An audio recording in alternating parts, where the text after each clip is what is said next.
په مخ د ځمکه چې د الله په د بنده دپاره کوم نعمتونه مقرر کړي دي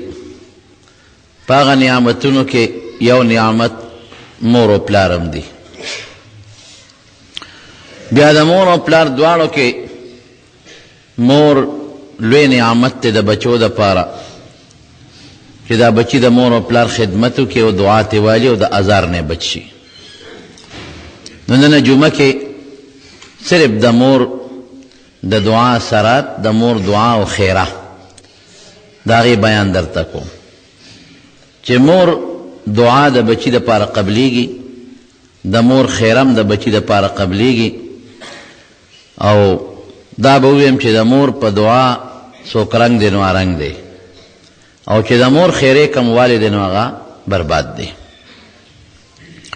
د نبی کریم صلی الله علیه وسلم نه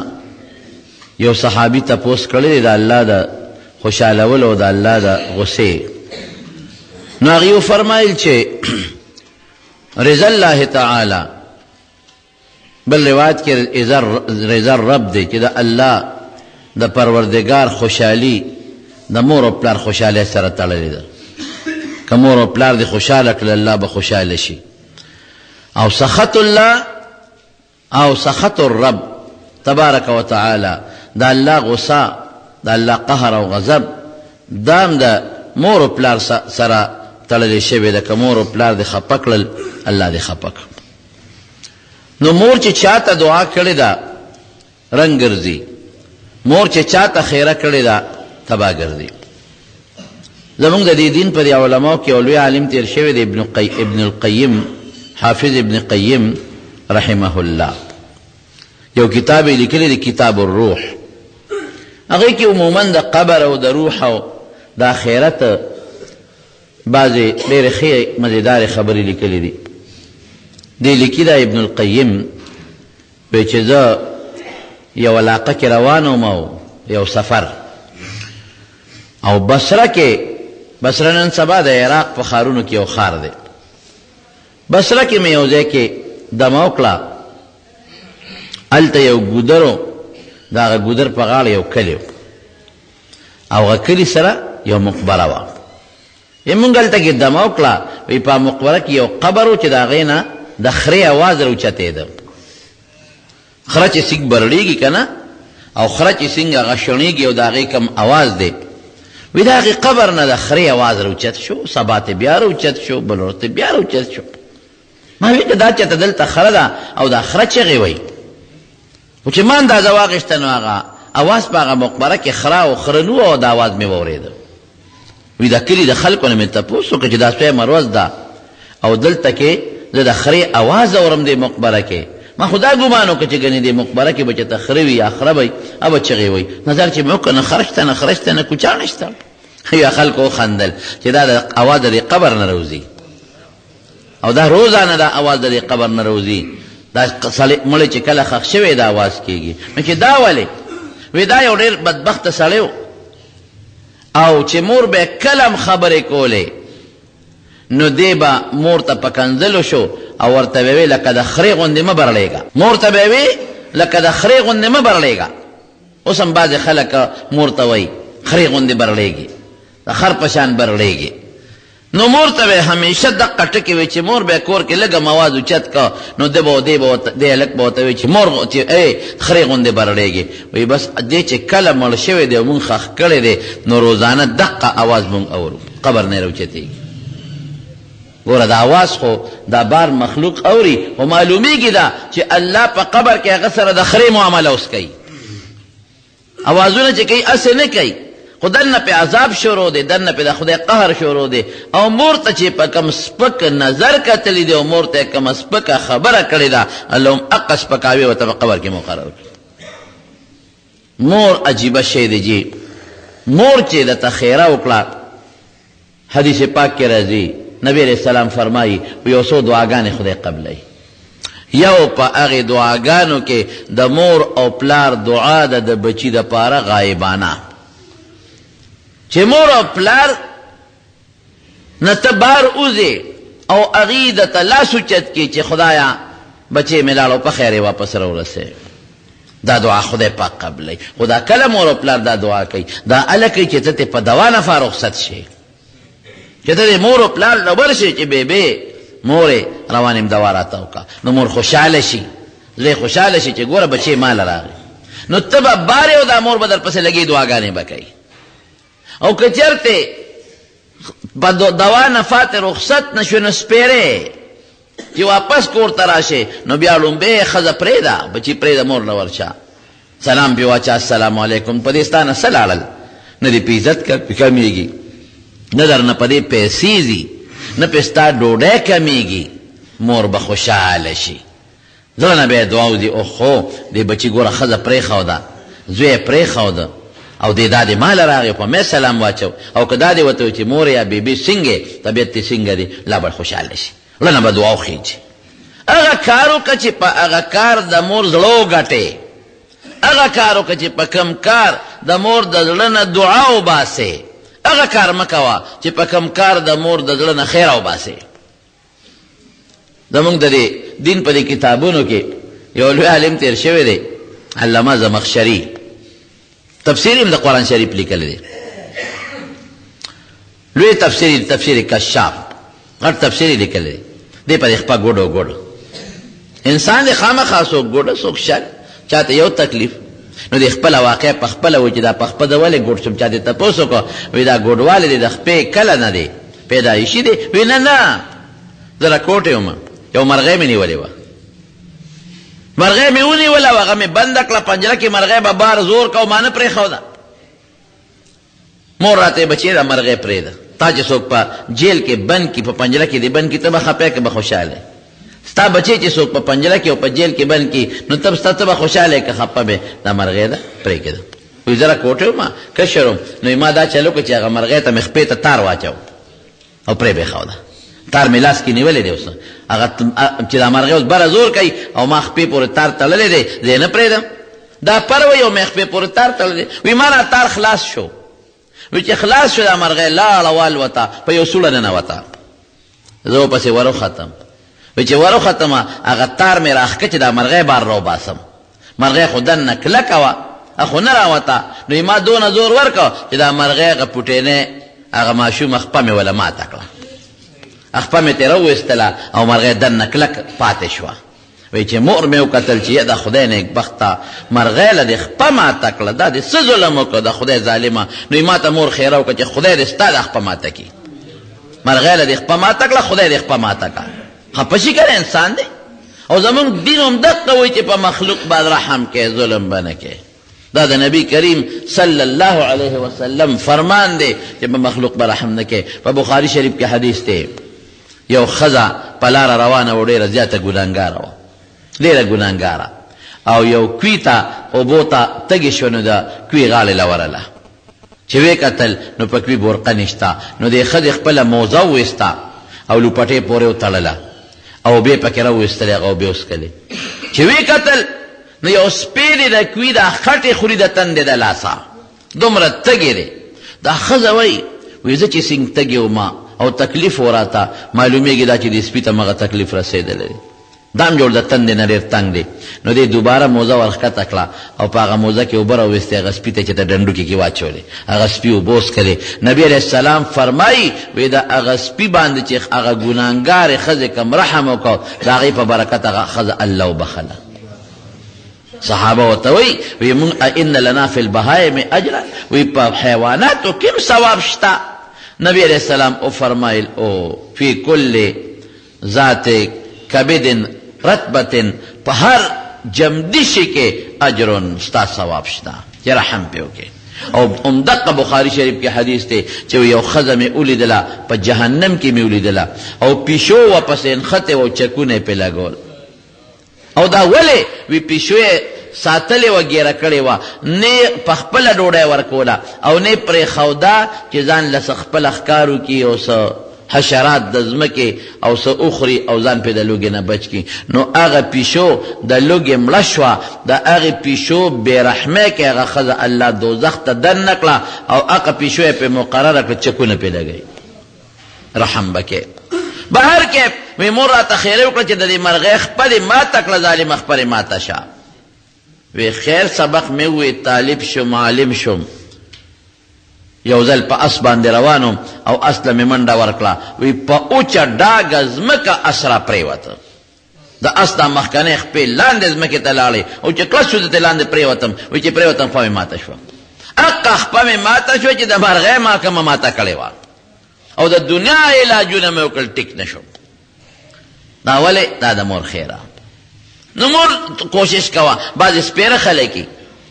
دته دا مور د نظر نه یو نوکره ښکاري دا مور ورته یو وینځه ښکاري دی په خپله نشه کې د مور پروا نه ساتي دی خو په نشه کې دی وخت کې بچی ده او ښځه ده او مال دی او دولت دی او موټر دی او جایداد دی او کارخانه ده او منډې او ترډې دي مور ورته د نظر نه اسم نه ښکاري پس نظر مور ته نه ګوري دی وخت کې خو دی په جوش کې دی لیکن الله خو هر څه یې نه که نه زمانه خو تیریږي که نه داسې به خروستو راشي چې بیا بس د مور که په خولې سونه وي خو د زړه نه خو خفګان وځي که نه ډېرې میندې وي نیکانې ښځې وي په خوله باندې خیره نه کوي بچو ته خو زړه یې درد وکړي زړه یې خفه شي او الله خو د انسان په زړه باندې هم خبردار دی یو سړی نیک سړی و ډېر نیک سړی و حج د بیت الله لته مور ورته وی بچې مزه حج له زه محتاج یم زما خدمت به څوک کوي وی ښه مورې ټیک ته نه به ځم نو کال له بیا اراده وکړه چې حج له ځم مور ورته بچې زما د مرګ ورځ شپې تېرېږي او سخت کال دی حج له مزه کال له به لاړه شي پروا نشته بعضې علما وایي چې حج واجب دی علی الفور نه دی علی التراخي دی خیر دی که یو کال یو نه کړي په بل یو که کني په بل یو که اگر چې بعضې علما ورته واجب علی الفور وایي چې زر یې کوه بل کال ورته بیا وایي ای بچې ناجوړ یم او زه بیماره ما او چې زه مړه شم نو بیا ځکه نه که ته مانه لاړې ما یوازې چا ته پرېږدې زما خدمت به څوک کوي وزا ته به یا مرې یا به نه مرې دا څو کاله وشو چې ستا د وجې د حج نه پاتې کېږم خپل کار کوه لاړ جي حج له روان شو پخوا خو به قافلې وې په قافله کې روان شو یو ځای کې یو ښار کې قافلې دمه وکړه یو ښار سره خوا کې یو بانډه کې او چې څنګه یې دمه وکړه نو دا خلک لاړل چې زمونږ به ښار کې سودا مودا به وکړو قافله روانه ده دې کې چا نه چا غلا کړې وه چې غلا کړې وه خلک ورپسې وو هغه غلطې جومات ته ننوت جامع مسجد ته دا خلک ورپسې دي اوس دا سړی چې دا د مور نه بې اجازته روان دی دی غریب جومات ته تللی دی په نفلو نیت یې تللی په نفلو ولاړ دی نفل کوي منځ کوي غل جومات ته ننوته خلک ورپسې دي چې دقه غل دی رونیسئ خلک هم جومات ته ورننوتل غل ته په ډله کې ځان غیب کو او خلک نیغ رالل او دقه سړی یې کلک ونیو غلا کوي او دلته د نفلو نیت تړلی دی هلته دې موږ نه غلا وکړه او دلته په نفلو ولاړ عجیبه لوبې کې دی ورته قسمونه خوري که ما غلا کړي نه اوس موږ ونه لیدې د هغه ځای نه دې را منډه کړې او په جومات را ننوتې او لا په منځونو درېدې سپېره او خلک بیا د داسې سړي خبرې ته کم ځای غوږېږدي غرض او غروض ابل لاور کې چې هغه یو ځای کې کم ځای هغه دماکه وشو په هغه دغه باندې په هغه هندوانو باندې چې دماکه پې وشوله عیسایانو که څوک وو نو هغې پکې یو دوه کسان غریبانان چې ته په لاره تېرېدل هغه یې رونیول او پولیس ته خلاصول او هغوی نه پرېښودل او جمدي او سوځول پته ولګېدله چې هغه غریبانان په لاره باندې تېرېدل د یو چا سره څه قرضه وه هغې پسې ته او بل څه اوګری پسې روانو هغوی چغې والې چې مونږ خو نه یو که نه یو په دې لاره تېرېدو نه وایي ته پکې پولیس ته اخلاص کړل هغې دونه زورورو جلسه جلوس چې پولیس له لاس نه یې واپس واخېستل او اور یې پې بلک او ویست جمدي وسوځول زمونږ خلک خو بیا سوچ نه کوي که نه بې سوچه کارونه کوي دقه لوبه وه هغې دې رونیوه وتې د خدای بندګان وه قافلې والا نه تپوس وکړې زه خو روان یم د بیت الله حج له په دا قافله کې دی جماعت ته منزل رالمه منځ کوم په دې جماعت کې وی نه که نه همدقسې خلک په دې پیسو حجونو له ځي که نه او غلا دې وکړه موږ ونه لیدې سړی یې په مخه نیغ بوته لس نه دوه نه درې نه لس نه شل ګوان او نیغې قاضي ته مخکې کړه چې همدا سړی موږ ولیده چې د هغه نه یې بټوه وواله او منډه کړې او جومات کې موږ په پمانځه بیا ودرېدو موږ راوستو بس قاضي فیصله وکړه وی دا لاس وله پرې کې دا ښې لاس او په خرې سور کې او چغې ورپسې په دې ټول بازار کې وګرځوې او چغې ووهې چې څوک هم غلا کوي دقه به یې سزئ او دا لاس وله دې سټ سره اویزان کې دا پرې کړی لاس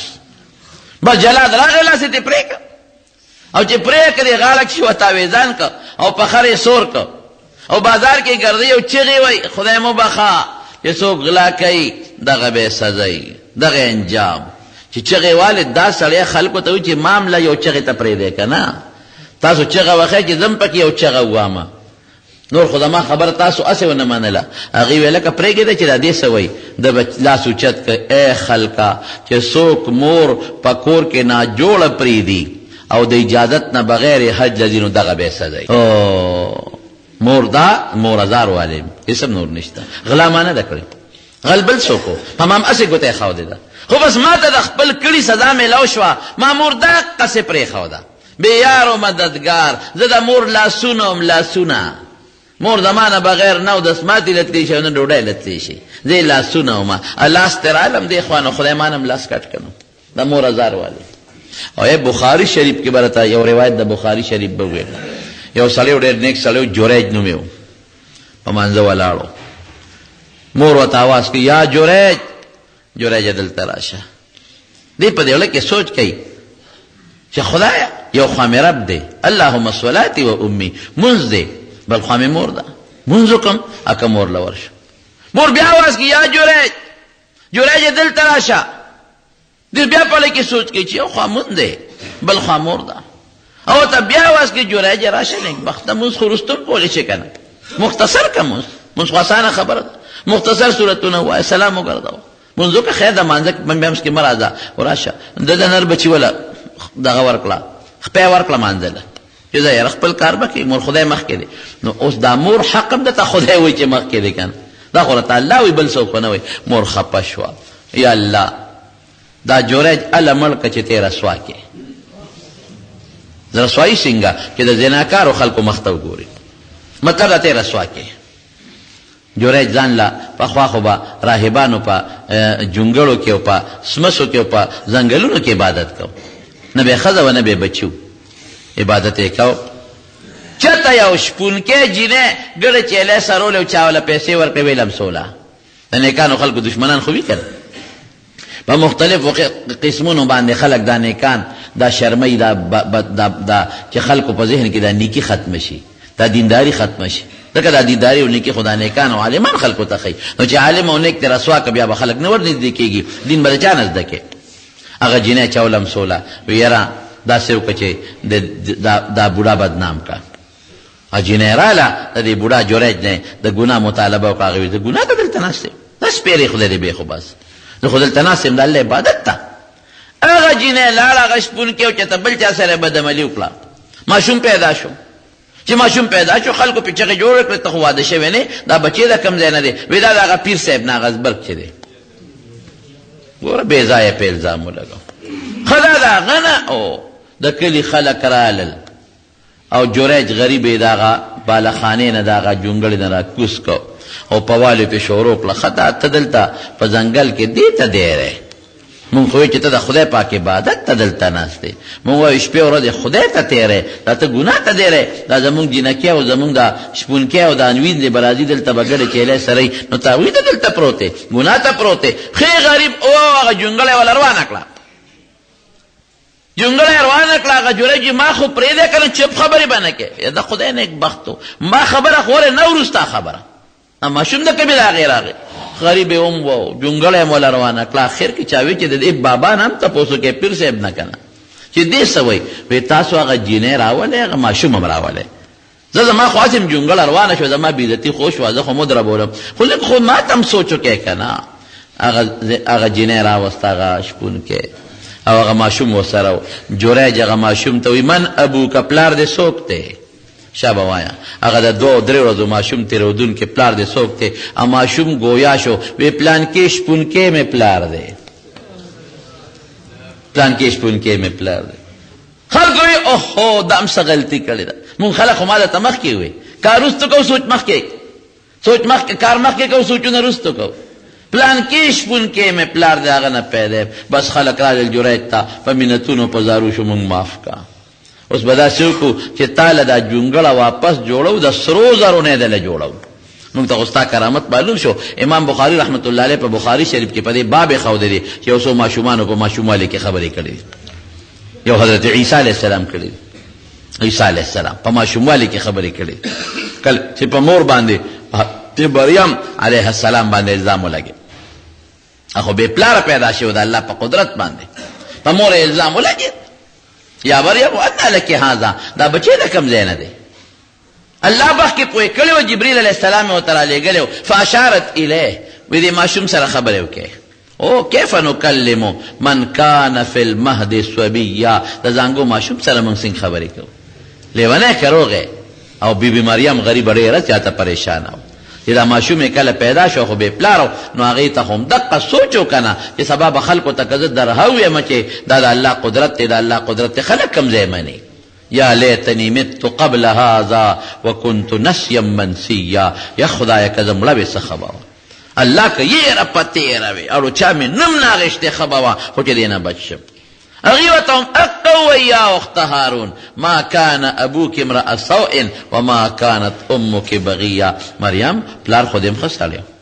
مور دم نیکوا دا ماشوم د کیمرا غي ته خو واده شوی نه ماشوم د کیمرا غي فاشارت الی بچی سره خبرو کې کیف نکلمو د زنګو بچی سره مون خبرې څنګه وکړو د زنګو بچی حضرت عیسی علیہ السلام په خپل گویا شو قال انی عبد الله د خدای بنده آتانی الكتاب وجعلنی نبیا الله ما اخکنه فیصله کړی دا چې ته پیغمبرې ما د پیغمبرې مخکنه الله فیصله کړی دا او مال مخکې فیصله کړی دا چې مال به الله یو کتاب راکړي د انجیل په شکل کې هغه پټینه ماشوم هغه په ماشوموالي کې خبرې کړې او د جوړجم په ماشوموالي کې خبرې کړې دي داس یو څو ماشومان نور وشته دا ناغه جوړج وی ما پرې ده وی چې وی دا ولې دا سوچ ته خو نیک سړی د ولې دومره بدنامي دی شو وی دا د مور د خیر او د والما نور سنشتا د خدای قهر نه والی د مور خیر او والی چې مور راته ویل چې خدای دې رسوا کا خدای دې نظر په جناکارو خو باندې ولګاو زمارونو د مور خیرات ټاکو پړق ته ګورې دوه خبره پکې نشتا او د مور دعا آفرین ته دعا هم د توسم چې چاته لګېدلې ده زموږ حضرت امام بخاری رحمت الله علیه امام بخاری د ماشومو او مور به خدای ته جلل چې یا الله مال یو بچی راکې چې د پستا د پیغمبر مبارک احادیث دکم نو خدای ولا بچی ورکل خو په ټولو بچو کې او خيار او قابل بچي دا امام بخاری رحمت الله علیه دا په ټولو کې او خيار قابل بس ودا بچي به د پیغمبر مبارک حدیث توقفي اتفاق تو ګره پستر ګلون شو غریب پستر ګنابینا د حدیث علم کم ځاسیلول شي مور به خدای ته جلل الله ته به زاری کولا بکت وابتهلت وداسي وجلل او ډیر زاری وکړه یا خدایا چې کم قابل بچی دې را کړو الله پستر ګړون شو دې بستا د حضور پاک حدیث څنګه زده کوي په خوب کې حضرت ابراهیم علیه السلام ولید ابراهیم علیه السلام دې تاسو کوي ولې جاړي څه چل شوی دی ولې پریشان او زاری کې وی خدای بچی راتل او چې کم قابل بچی دې پستر ګړون شوی دی او زمان نیت وته دو چې دې بد نبی علیہ السلام احادیث دکې اوس پستر ګړون دې حدیث خو نشي ذکرول ابراهیم علیہ السلام ول زیر ورکا وی مبارک دې شه زوی دې جوړ شوی دی ښا مبارک شه چې دا مور راوي خشوا او امام بخاری ماشومه راوي کا او وته قتل نو خدای پستر ګم جوړ کړي و د مخ کې نه نظرم تیز شوی دا د مور دونه شو ګوره ځان زه خو نه ویم دا خو نبی کریم صلی الله علیه وسلم فرمایي چې د مور پلار دعا د بچی په حق کې تریاق دی د مور پلار خیره د بچی په حق کې تریاق دی والد صاحب میرا ته خبره کوله یو کور یادو تاسو دا مشران به پیژني خدا کشران ونه پیژني ما ته وی چې هر وخت به مور چې ما خامې بشو په خوا به زنانو تنورونه چول کنه او ما خامې بشو نو مور به بچو ته خیره شروع کړي چې خدای مرو پرځوا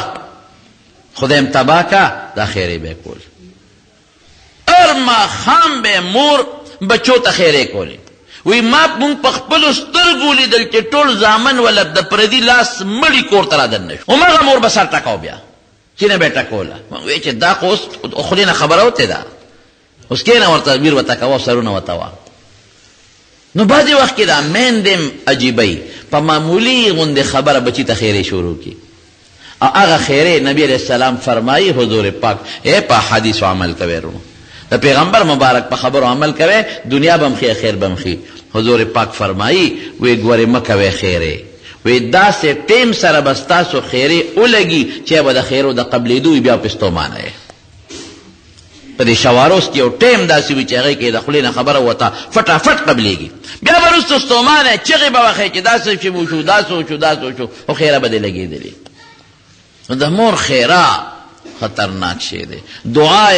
قیمتي شی دی نو د امام بخاري سترګې او بیا د سترګو نه پس الله څومره لوی شخصیت جوړ کړ که دا سترګې نه وې راغلي دا امام بخاري به ترې نه جوړ دا د مور د دعا د برکت نه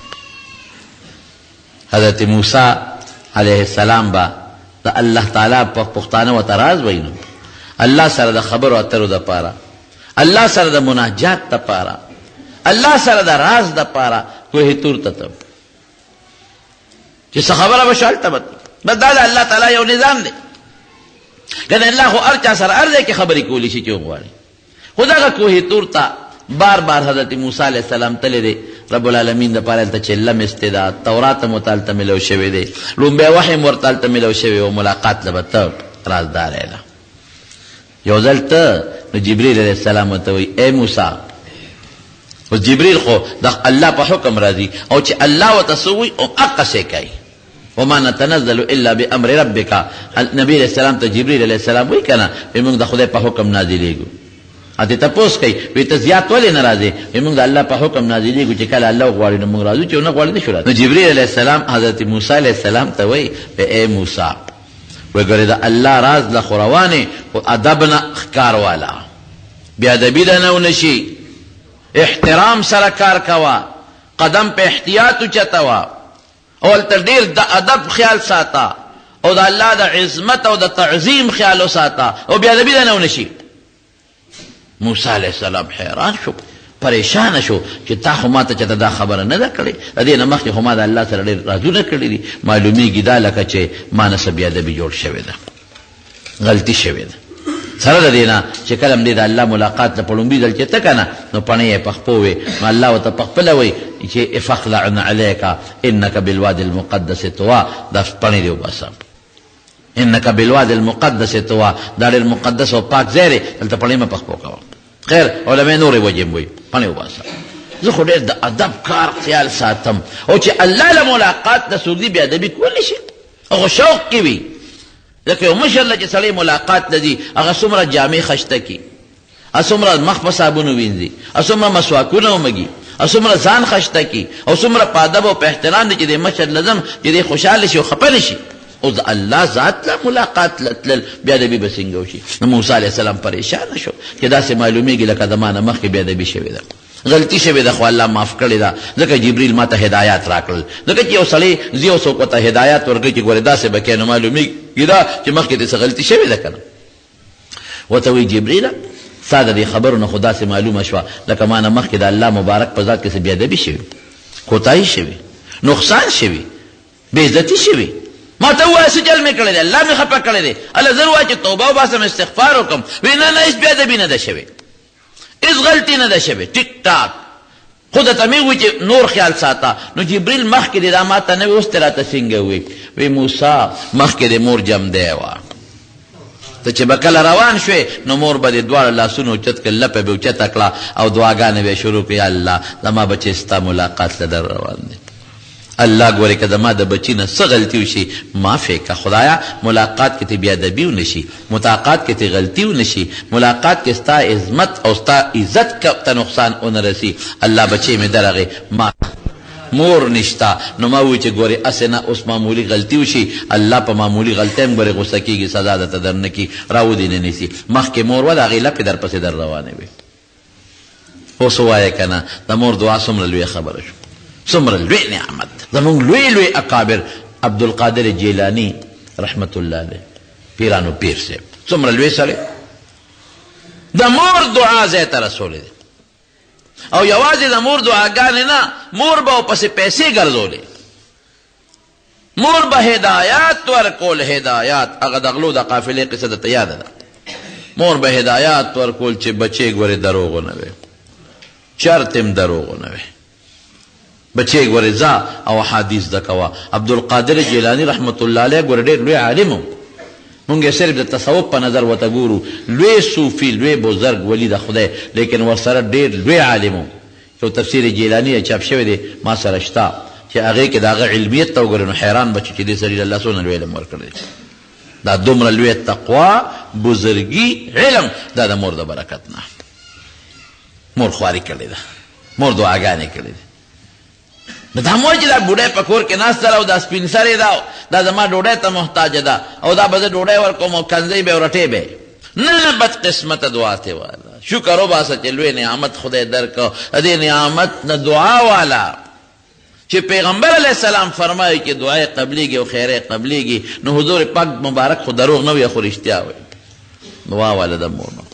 خیرې نه ځان وساته، ورنږدې شه ورته، قدر یې وکړه، عزت یې وکړه. عبدالله ابن مبارک دا پلار چې مبارک صاحب، دا مبارک صاحب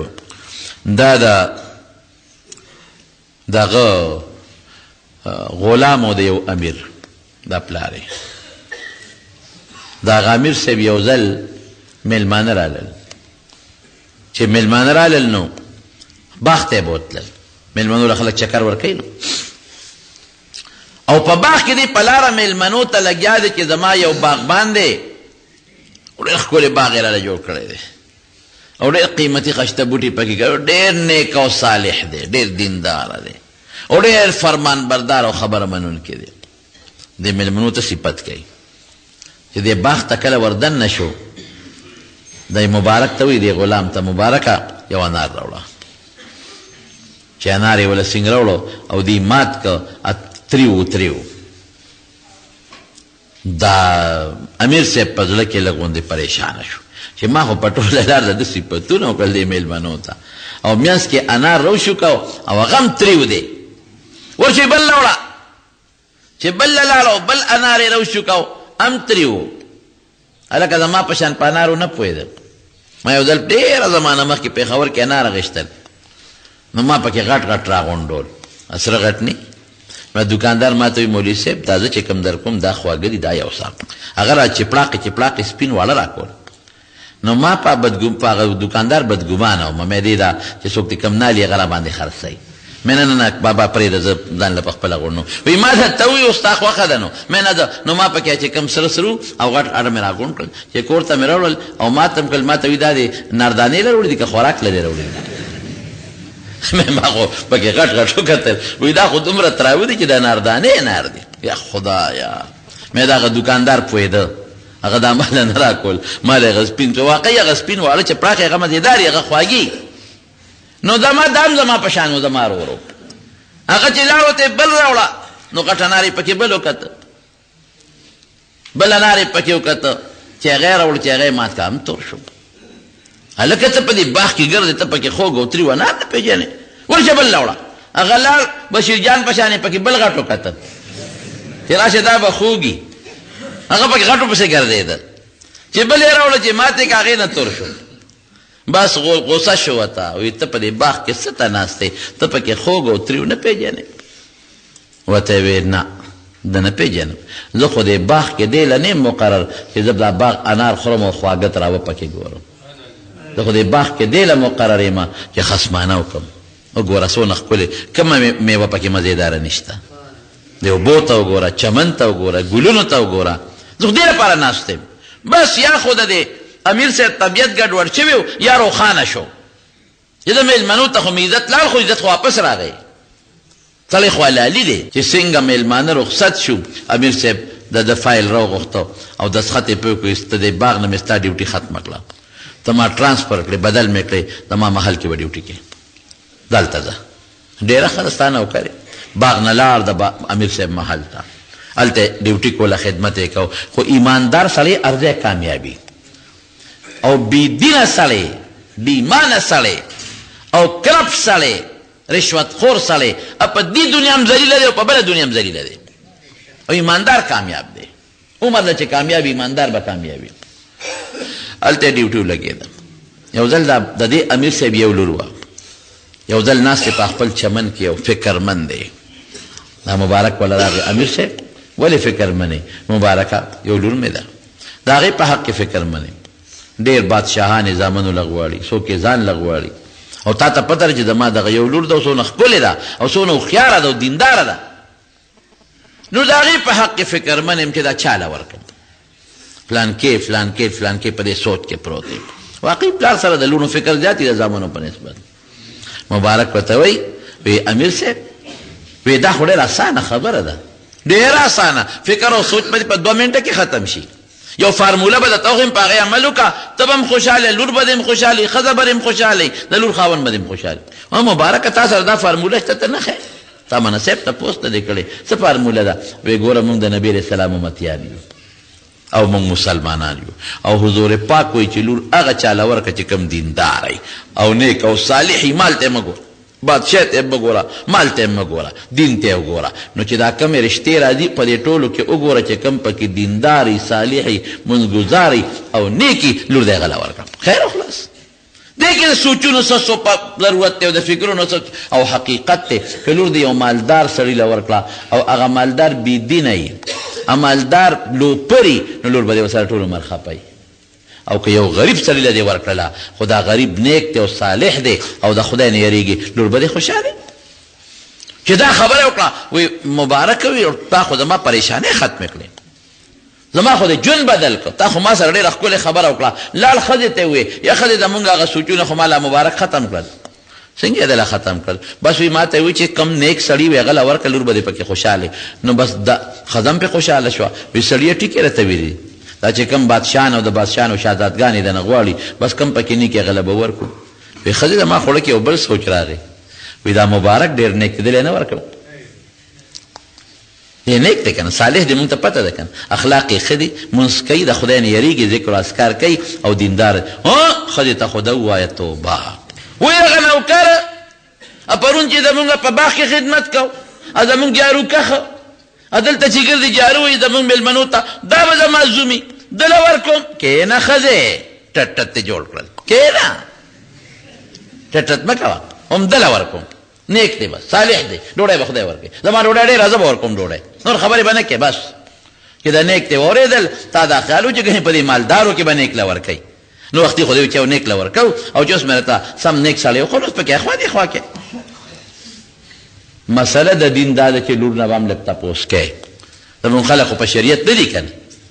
لور رضا نی او په زور یې چاته ور په غاړه کي، سبا یې لور خودکشي وکړي او بل څوک یې خوښي فتنه ته جوړه شي.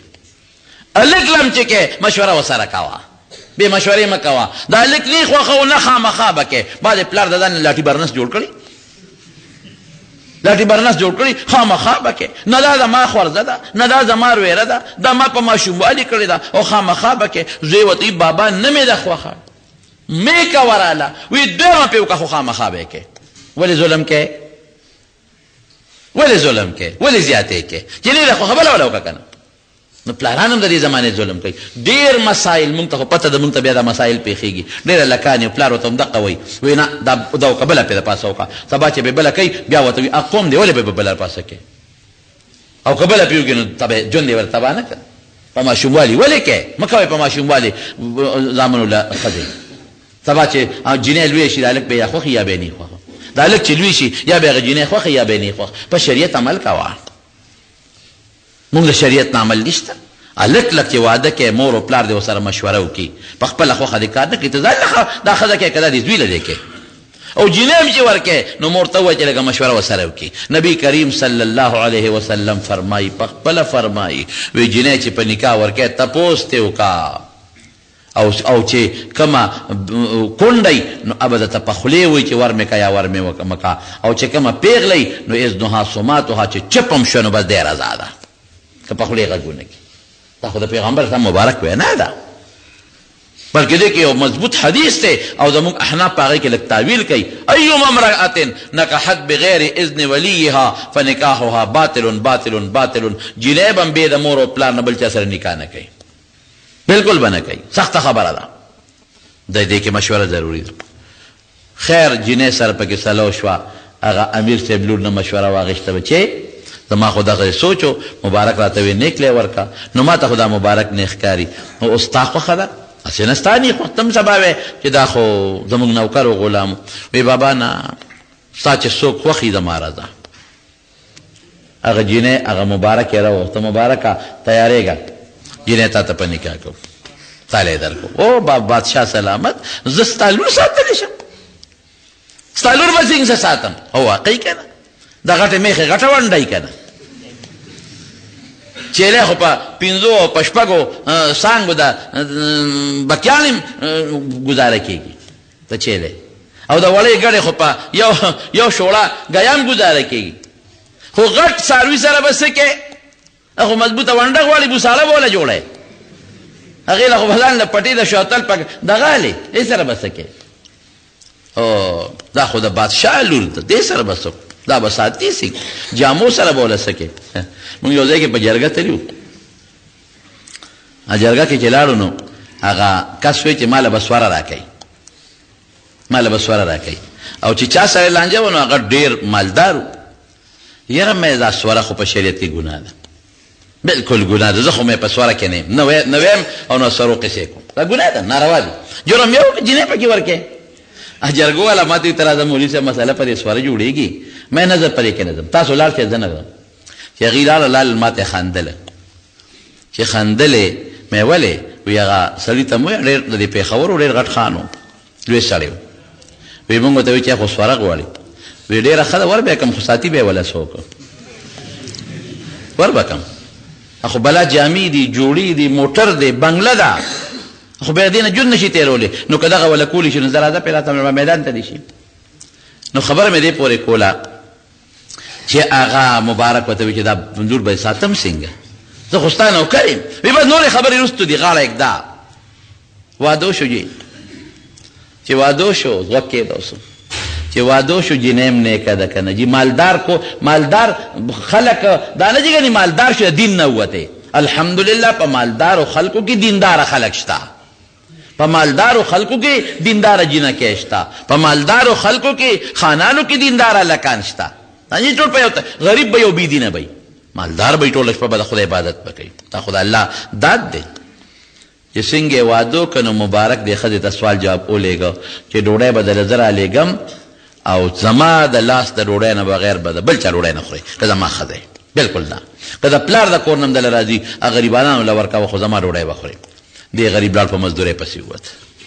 او مازدیګر ماښام به چې ته اوچه غوندې ډوډۍ ګټلې وه بیا ښځې له لېږله ښځې له بیا لیږله 40 ورځې پس ښځې سره میلاو شو چې 40 ورځې پس ښځې سره میلاو شو نو ښځه ورته په ژړا شوه چې تا خو زه لیدلې کتلې وم زموږ په کور کې مزدور وې لوی شوې نو تا چې زه نوم خوښ نه ولیدې په واده په نکاح اخېستم او تا سره زما پلار څونه ښو کړل چې ما غوندې جینۍ بادشاه نه غوښتم هغې لی ورنه کړم او تا لی در کړم نو ته 40 ورځې پس ما له رالې نه دې هم خوښ ولې دې کولم ظلم دې ولې وکړو ورته یې وي جینۍ زما ډېره خوښه یې خوښه پکې څه ته وایي او ما سره ستا پلار ډېره ښېګړه وکړه چې ته راته په نکاح کړې خو خبره دا وه چې ستا پلار بیا هم بادشاه دی امیر دی خوراک کې څه ناڅه امیزه شته د حرامو خامخا به دا نه چې ګنې ټول به حرام خوري یا نه څه ناڅه پکې شته نو ما 40 ورځې در باندې حلاله پاکه ډوډۍ وخوړه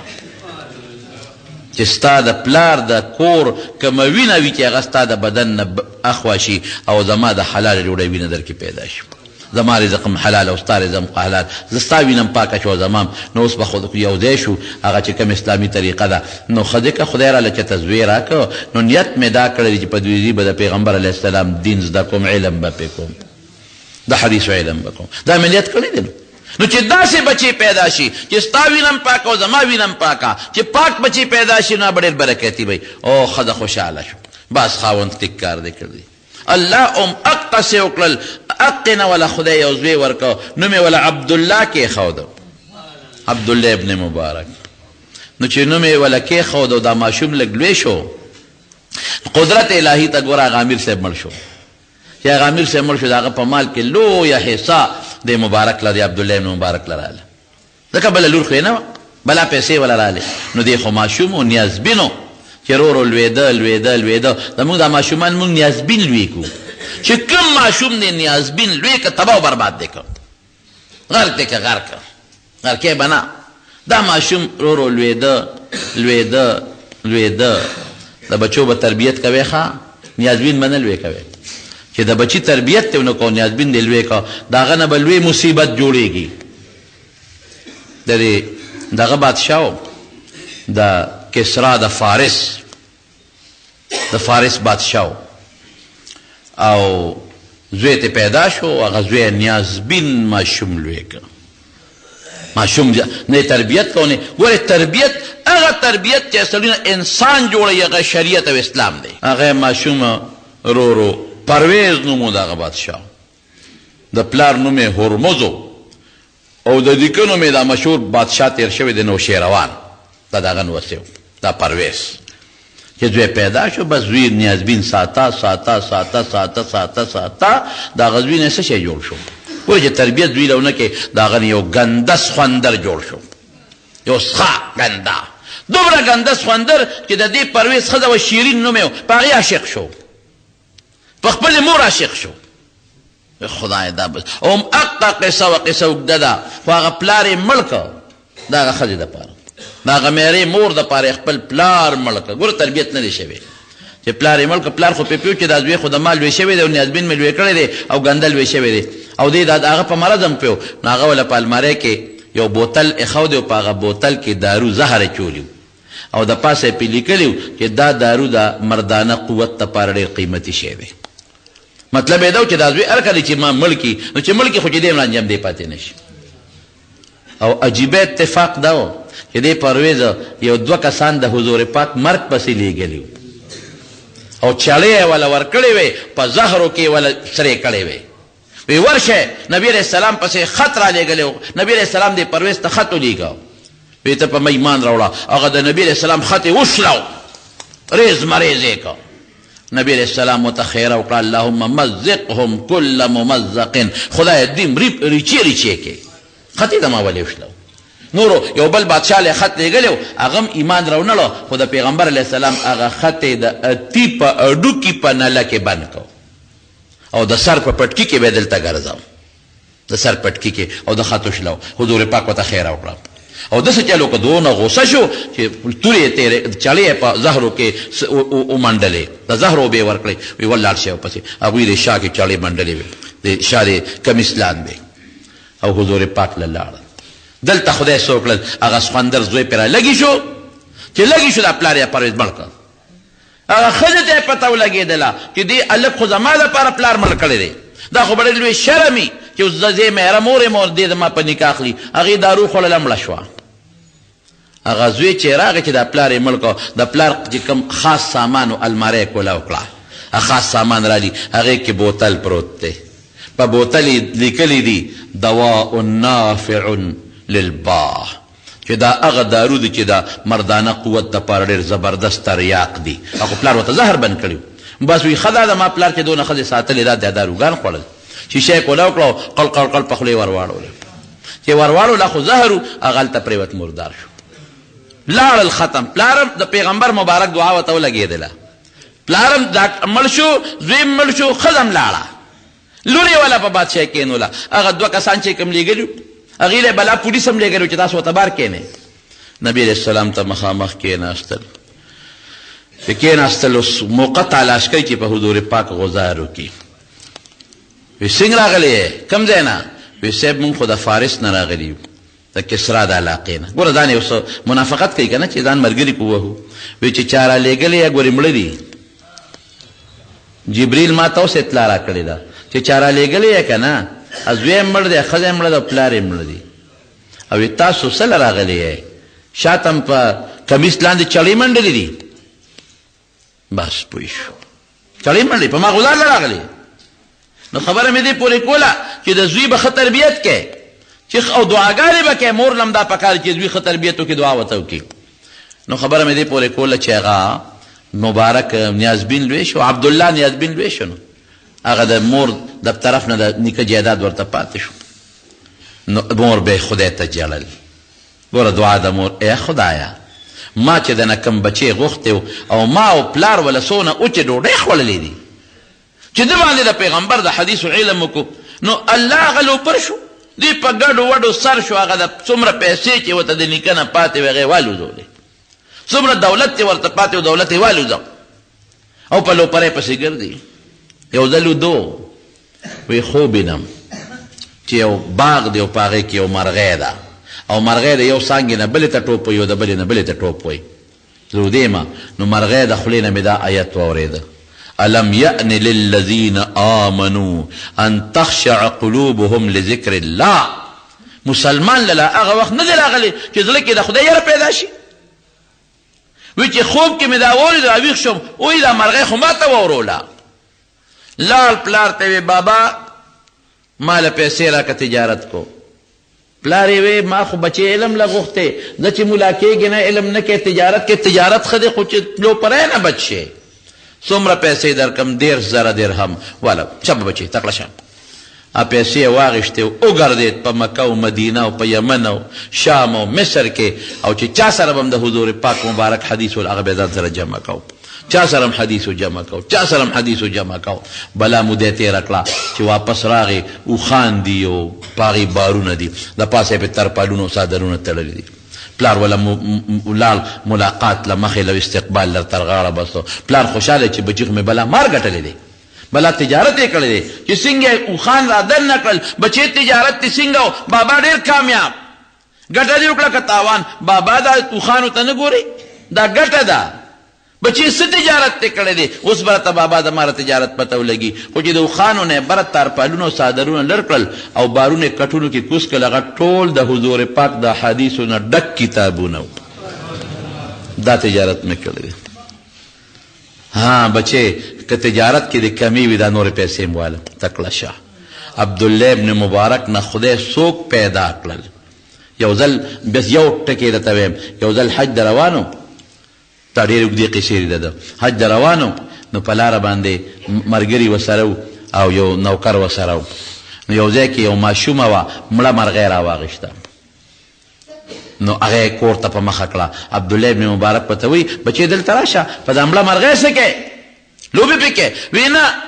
مونږ یتیمانان یو پلار هم مړ دی او مور مې د مونږ یې بچي یو نو د ډوډۍ درک نه لګي نو دا مړه مرغۍ وړمه دا به وخوټ کړو نو په دې به خپله ګزاره وکړو درک نه لګي وایي ښه هغه خپل شاګرد ته وایي واپس کلي پورې څونه پیسې مروې پورې کېږي وایي دومره پیسې وایي دغه ته جدا کا سخت کال حج له نه ځو پیسې ټوله قافلې نه ځان له شو هغه ماشومې له یې ورکړې مور له دې یو څه دا ستاسو شو سخت کال به حجونه کړو حجونه هم ډېر کړي دي واپس کور ته راغی ملګرو ته یې تاسو حج له هغې یې پې نه کړل د سخت کال نه ده یو سړي په عرفات کې خوب ولیده الله په خوب کې ولید الله فرشتو ته اعلان وکړو وی سخت کال چې څومره په لکونو خلک حج له راغلي دي او د عرفات په میدان کې ولاړ دي د دې ټولو حج نه قبلوم دا ټول حج مې ورته په مخ واپس ورغورځم نه قبلېږي الله اعلان وکړه خلک چپ شو وی لږ ساعت پس الله بیا وی یاره داسې کار دی چې دا خو ډېر ګناهګار دي او دا خو داسې دي حج خو له قبلول نه دي په کار خو زه یو کس دی هغه حج لرا روانو خو له لارې نه واپس شو چې نوم یې عبدالله ابن مبارک دی خو دې سره په دې میدان کې شریک نه دی خو د هغه د مخه مې وله حج قبول کړ او دومره لوی عالم ته خدای جوړ کړ چې زمونږ د احادیثو دا څومره استادان دي امام بخاري امام ترمذي امام نسائی امام ابو داود دا ټول د عبدالله ابن مبارک په شاګردانو کې راځي دا د مور دعا د مور دعا چې څوک رنګ کړي دي که نه رنګ به ګرځي او د مور خیرو چې څوک چپه کړي دي که نه چپه به ګرځي زما رونو د مور نه به دعا اخلی یو پټینۍ غوندې خبره درته کوم نو بس کوم حضرت موسی علیه السلام یو ځل د الله نه تپوس وکړو وی الله ما ته زما د جنت ملګری وښایه وی لاړ شه په پلانکي کلي کې پلانکي قصاب دی ادې د جنت ملګری دی د موسی علیه السلام امت هم لکه زمونږ د نبي اسلام د امت ډېر دی چې لاړ هغه قصاب له اپې نالیدلي مسلمان قصاب له ورغې تپوس یې وکړو یو دا قصاب چې ته کوم نوم یادی دا دی هغه ته وی چې ملګري ما د بېګا له شپې له ځای راکړې وی ډېره ښه ده قصاب غوښه خرڅه کړه داسې لږه غوندې غوښه یې پرېښوده هغه یې ټوټې کړه دوکان یې بند کړه هغه یې ټوکړه کې واچولو روان شو موسی اسلام ته راځه راپسې مېلمه موسی علیه السلام یې کور ته بوت چې کور ته یې بوته موسی علیه السلام ته قصاب وایي وایي ته دلته کښېنه او زما څه ډیوټي د کار دی هغه د هغې نه فارغ شم بیا به سره ګپ لګوو. ښه قصاب لاړ هغه غوښه یې کټوۍ کې واچوله اور یې ورته بل کو باندې یې کړه او اوبه یې واغېستې په بل نغري کېښودې هغه یې ګرمې کړې. موسی علیه السلام وایي مخامخ یو زانګو غوندې کټ او په هغې کې یو بوډۍ ښځه وه یو انسان و بوډا. دا قصاب ورغې پردی وکړه هغه بوډا انسان یې ووینځه په ګرمه اوبو ښې ولمبه بیا ورته پاکې جامې واچولې بیا پې خوشبویي پورې کړه او بیا راغی هغه کټوۍ جوشېدلې وه د هغې نه ښوروا راواغېسته او په قاشوغه په سمسۍ هغه بوډا انسان له لږه لږه ورکوي لږه لږه ورکوي. بوډا خو د دونه پوه شوم چې خورا یې پې وڅکله هغه لاس اوچت کړل. دا قصاب راغی غوښه یې راواغېسته روټۍ او ما سره کېناسته وایي ما ته وایي چې مېلمه د کم ځای نه راغلی څوک اوس به خبرې کوو. وایي ما ورته وایي چې زه درته خپل ځان ښیم خو تا نه لا اول تپوس کوم چې دا انسان څوک دی ته خو ډېر لوی پکړه وې د انسان سره. وی دا د ما مور ده دغه یو مور ده او یو زیم او دا غریبه همدقسې په دې کټ کې پرته ده د ګرځېدو نه ده. نو زما دا ډیوټي د سارم او ماښام سار چې ځم او ماښام چې راځم دغه مې ډیوټي ده چې دې کومې متیا دې کړي پاکې کړم په ګرمو اوبو یې ولمبم پاکې جامې ورته واچوم خوشبو پې پورې کړم او خوروا ورکړم مړی کړم. بس دا زما د مور ډیوټي ده. نو وی ما ورته وایي چې د مور د لاس اوچت کړل لکه چې دوا درته کوي. یاره وی ډېره ساده ښځه ده وی په دوا نه پیږي خو یو ټکی زده کړی دی نو چې زه سار ولمبم او مړی کړم هغه کوي او چې ماښام یې بیا ولمبم اکړ دعا کوي. مې چې دا څه کوي وی راته وایي چې بچې خدای دې د موسی پیغمبر سره په جنت کې ملګری کړه. مېلمه ته څوک یې وی ما ورته وایي چې بس زما خبره اوس تا خلاصه شوه ستا د مور دوا قبوله ده زم اقه ستاسو پیغمبر موسی مې نوم دی. ما الله نه تپوس وکړو چې الله ما ته ما د جنت ملګری وښایه نو ما ته ستا نوم وښو چې دا د جنت ملګری دی.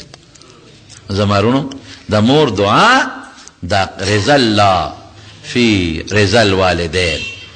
سخط الله فی سخط الوالدین. یو جهاد ته یو صحابي ته نبی علیہ السلام ته تپوس وکړو وی زه جهاد لزم خو د الله رسوله مور پلار مې کمزوري دي زما خدمت ته محتاج دي څوک هم وی ففیهما فجاهد زه وی د هغه کمزور مور او پلار خدمت کوه دغه ستا جهاد دی. نو په مور پلار دواړو کې مور چونکې لږه مظلومه ځان له ګټه نشي کولی مرحومه رحم پې زیاتي بار نشي ګرځېدی نو ستا خدمت ته محتاجه ده او د کوشش وکړه چې د مور پلار نه دعا والې